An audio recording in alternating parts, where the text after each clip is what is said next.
Okay,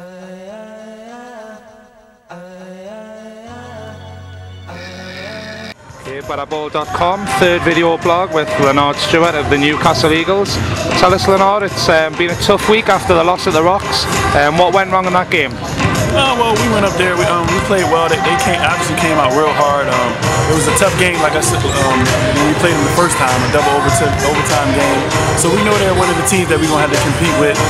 So they came out and played real well, and they got the result. And how do you think that'll affect next week's semi-final tie? Well, I mean, actually, it's gonna make us prepare even more, and obviously they're gonna prepare even more, looking at that tape from last game. But I think it's gonna be a great experience for both fans from both sides. So it's gonna be a great game on the 15th.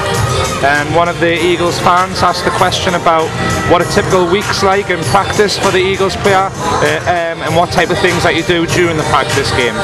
Yeah, well, I mean, during the week, obviously, we practice every day. We go hard at each other. We get shots up, and during certain days, we go to training at EIS.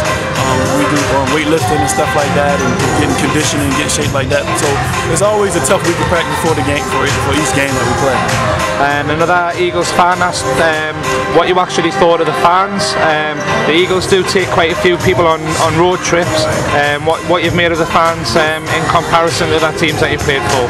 Yeah, well, I mean, obviously, it's a great experience when you get to a game, especially an away game, and you look in the stands, you see, a bunch of fans there cheering, wearing the black and white shirts and stuff like that. So it gives you more of a boost because it's not like you're just playing against the opposing team's fans. So, but other teams, some fans would travel, depends on certain games. But one thing I experience here, most of the time the fans come to all the games. So that's one thing I do love.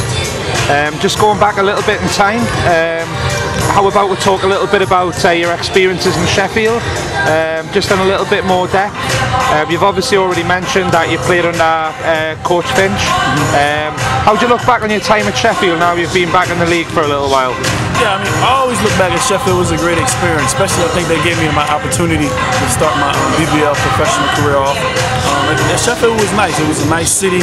The fans were real loving and stuff like that. And when we went around the schools, and the kids was great at the schools, and the management was real well.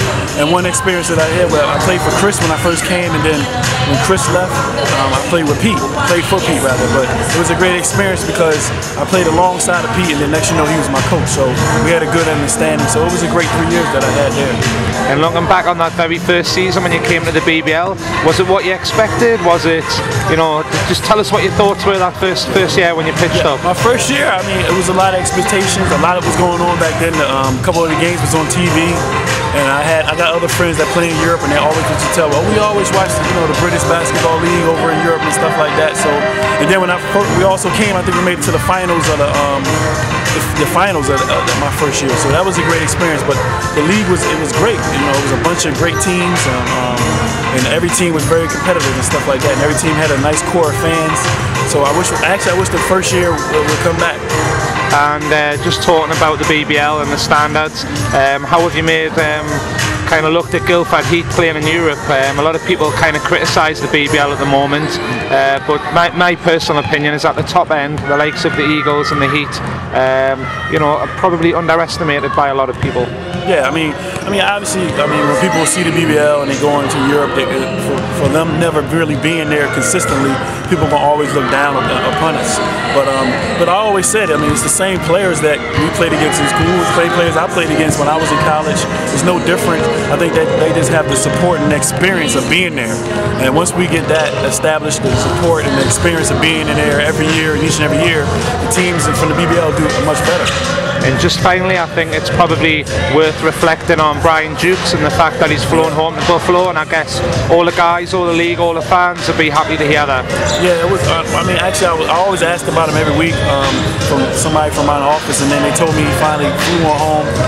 He was just doing a little bit better, but it was kind of sad to know that he was in that kind of an accident and his career may be in jeopardy. But I'm glad he went home. He has that family support, because I guess it's hard for lots of his family to come over here to support him. So him being home in Buffalo, he'll get a lot more support from his family and friends. So I wish him well and all the best, and also the Guildford Heat fans. Good job as always, Lynard. More next time.